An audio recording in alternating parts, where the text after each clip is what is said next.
Tasikmalaya. Awalnya pas waktu SMA itu, di SMA ada ekstrakurikuler pecinta alam. Terus nggak sengaja juga sih itu sebenarnya masuknya, gara-gara ngeliat temen lagi mempersiapkan tas, kalau nggak salah tas dari kantung semen gitu. Terus aku tanya kan, itu buat apa? Katanya buat kebutuhan kumpulan dia gitu. Jadi kayak suatu persyaratan lah, salah satu persyaratan gitu buat forum. Terus dia juga nggak sengaja ngajaknya kayak, "Mi, ikutan yuk biar ada teman ceweknya," kata. Itu kan teman sekelas juga.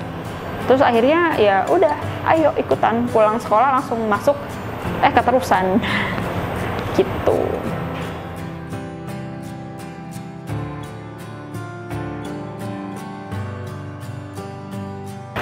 Kalau tantangan sih ya, dulu tantangan sebagai anak SMA terus perempuan itu pertama dari fisik. Fisiknya itu kan bener-bener kayak dilatih banget, ada bimbingan jasmani dan lain-lain. Itu buat aku, termasuk kaum berbahan pada masanya, itu tuh capek banget gitu. Jadi kayak aku yang nggak biasa lari, harus lari gitu-gitu. Jadi lebih ke fisiknya sih, sama waktu juga. Karena kalau menurut aku masuk ekskul itu nyita waktu banget, tapi so far aku senang.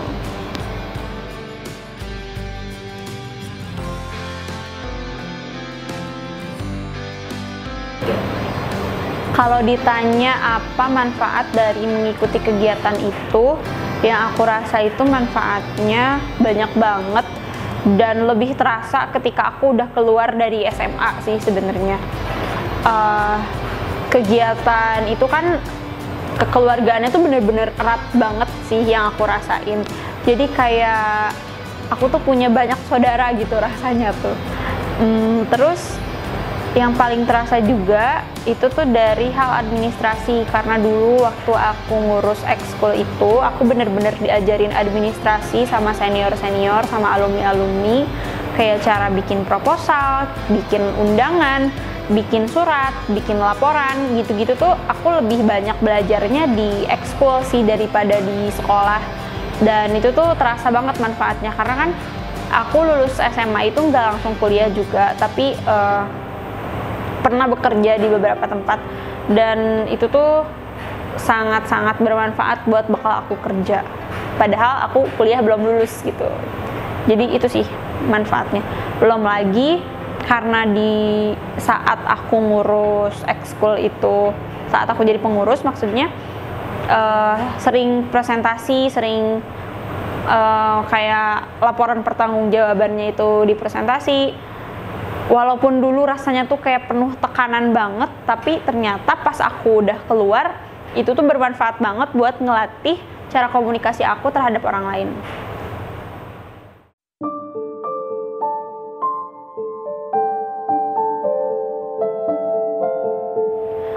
Kalau yang dipelajari sih, yang udah pasti, yang pertama itu fisik, yang kedua itu mental.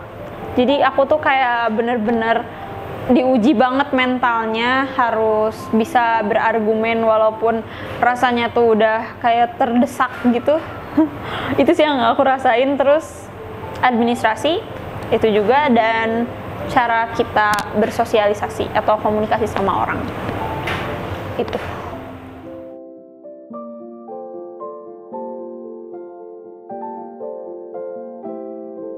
Kalau dulu kegiatan aku selama SMA itu pas masuk ke ekstrakurikuler pecinta alam itu, aku belajar mountaineering. Ada 4 divisi kan kalau nggak salah: mountaineering, camping, climbing, rafting, satu lagi lingkungan hidup. Jadi semua divisi itu aku pernah nyobain. Jadi aku pernah naik gunung, pernah ke gua, pernah panjat tebing, terus pernah olahraga arus deras juga, kayak gitu. Dan itu seru banget. Yang paling disukai? Yang paling disukai sih aku basic sih. Aku suka naik gunung.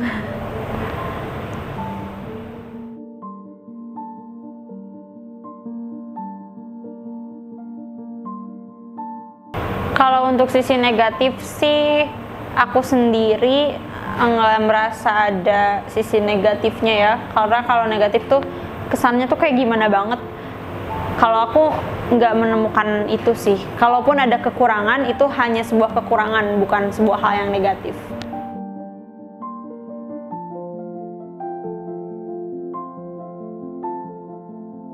Kalau ke gunung sih aku bukan termasuk yang sering ya, nggak. Cuman first time aku naik gunung itu pas waktu pendakian bersama di masa bimbingan, yaitu ke puncak tertinggi Gunung Galunggung di namanya Beti Canar. Itu aku juga baru tahu kalau ternyata Galunggung tuh masih ada puncak lainnya gitu.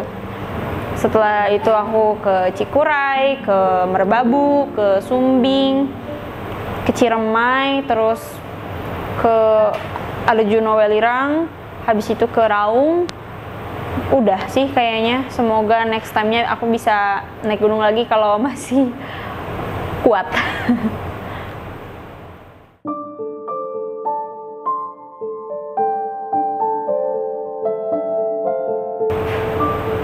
Sebenarnya kalau ditanya serunya apa, aku juga bingung sih. Karena kalau pas dijalanin itu capek. Ada momen dimana kalau pas naik gunung di trek itu pasti pokoknya gue pulang dari sini semua barang mau dijual, mau berhenti naik gunung. Tapi pas udah lama tuh kayak kangen lagi gitu, kayak pengen aja, nggak ada yang gue harus naik gunung karena gue mencari ini, nggak ada. Kayak ya udah pengen aja gitu.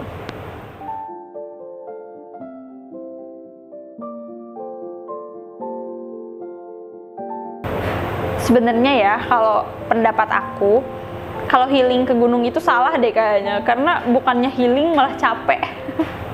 Jadi aku kalau mau healing kayaknya nggak akan ke gunung. Aku kalau mau healing diam aja di kamar tidur. Jadi ke gunung itu tergantung siapa yang ngajak. Kalau itu aku ya. Kalau ternyata cocok sama teman yang ngajaknya, kayaknya ayo-ayo aja karena seru.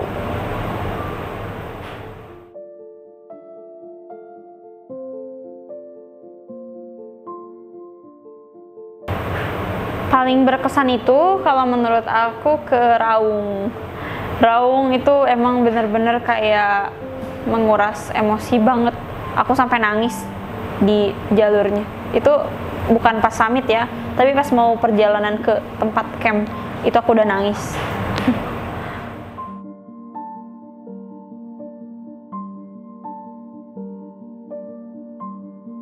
Yang paling berkesan itu aku pas ke Raung karena dari semua pendakian baru kali itu aku melihat semua pesertanya itu, bukan semua sih, tapi kebanyakan dari pesertanya itu pas sampai puncak kayak pelukan, nangis gitu, kayak wah, I did it gitu.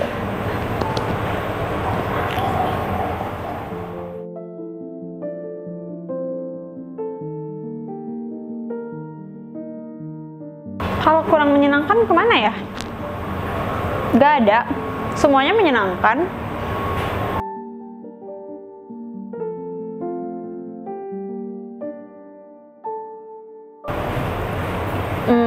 Setiap pendakian itu punya ceritanya sendiri. Kayak selalu ada cerita yang dibahas diulang-ulang pun itu tuh nggak bikin bosen gitu. Sampai udah beberapa bulan yang lalu misalkan ke gunungnya, tapi masih dibahas. Sekarang tuh hari ini tuh masih dibahas hal-hal yang lucu waktu itu, tapi tetap lucu aja kayak gitu. Jadi setiap pendakian tuh emang punya cerita masing-masing.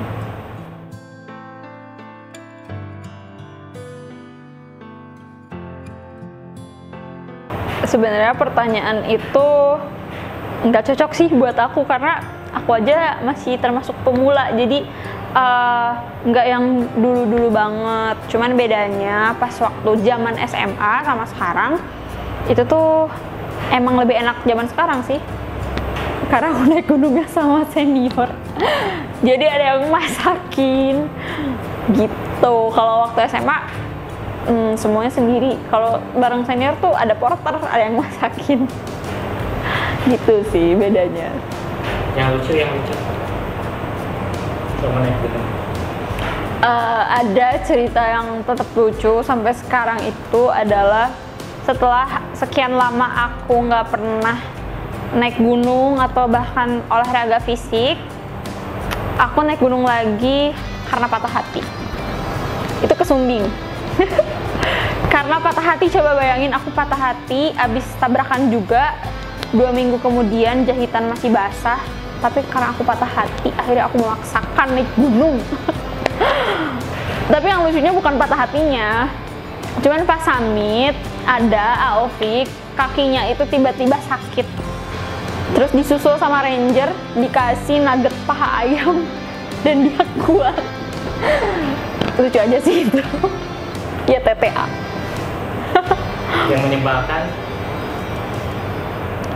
apa teman ada yang gimana? Apa dari sendiri? Yang menyebalkan ketika naik gunung adalah ini sebenarnya bukan yang sebel benci gitu, enggak sebel tapi kesel gitu loh. Pas di Raung, aku tuh udah capek banget, udah nangis. Aku lupa waktu itu di camp 4 apa camp 5. Kalau nggak salah camp 4, aku tuh udah nangis. Terus bilang ke terus porternya tiba-tiba bilang gini, yuk di camp 5 nanti saya bawain carrier-nya, gitu kan. Itu udah seneng tuh, kayak dikasih semangat lagi kan, kayak dikasih power lagi, semangat banget itu menuju camp 5. Pas sampai camp 5 ternyata tiba-tiba ada insiden yang bareng sama aku ada gejala hipo. Terus porternya terus ranger ngebisikin gini, kamu bawa sendiri ya carrier-nya, kasihan tuh itu ada gejala hipo, jadi carrier-nya biar dia yang dibawain sama porter. Jeleb, sakit. Agak kesal tapi kayak ya udahlah, mau gimana lagi, lanjutin nangis jadinya. Cengeng sih aku. Tapi sampai puncak kan? Oh, sampai puncak, alhamdulillah. Walaupun kita camp di camp 7, pas summit itu sampai camp 8 aku udah kayak bilang gini, udah camp 8 mulai sekarang diganti menjadi puncak Rahmi karena saya nggak akan melanjutkan lagi. Tapi itu dimarahin sama porternya, tapi porternya juga disuruh naik nggak kayak gitu kan. Akhirnya aku memaksakan naik, ya udah, tapi sampai puncak bendera ya gitu. Pas sampai puncak bendera di atas tuh kayak ngelihat treknya turun terus naik lagi kan, kayak tertantang lagi. Ayolah terusin aja sampai selesai. Akhirnya alhamdulillah aku sampai, walaupun menangis dan cengeng.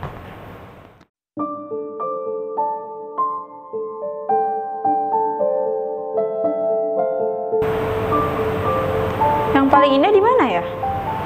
Jujur ini bikin mikir sih, soalnya semua gunung tuh punya keindahannya masing-masing, jadi nggak ada yang paling gitu.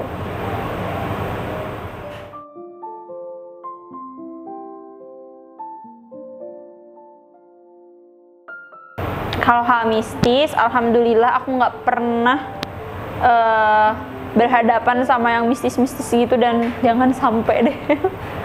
Alhamdulillah nggak pernah, aman-aman aja.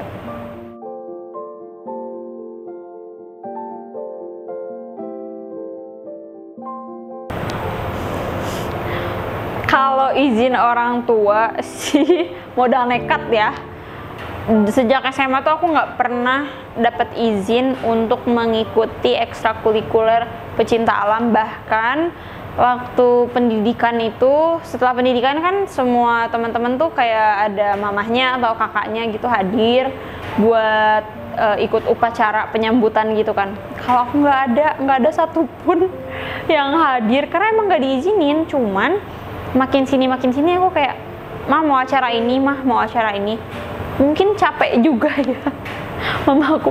Pokoknya mama maaf banget, tapi terima kasih sudah mengizinkan. Jadi modal nekat sih yang sebelumnya nggak diizinin, karena aku terus-terusan minta izin untuk acara yang sama. Akhirnya mama aku pun ngizinin aja. Dan aku juga kalau pulang malam tuh biasanya suka minta dianterin sama senior atau sama seangkatan tuh sampai depan rumah gitu, terus bilang, ibu Rahminya bisa acara ini gitu. Jadi mama aku tuh percaya gitu. Jadi mama aku tahu aku tuh jalan sama siapa, aku pergi sama siapa, kayak gitu.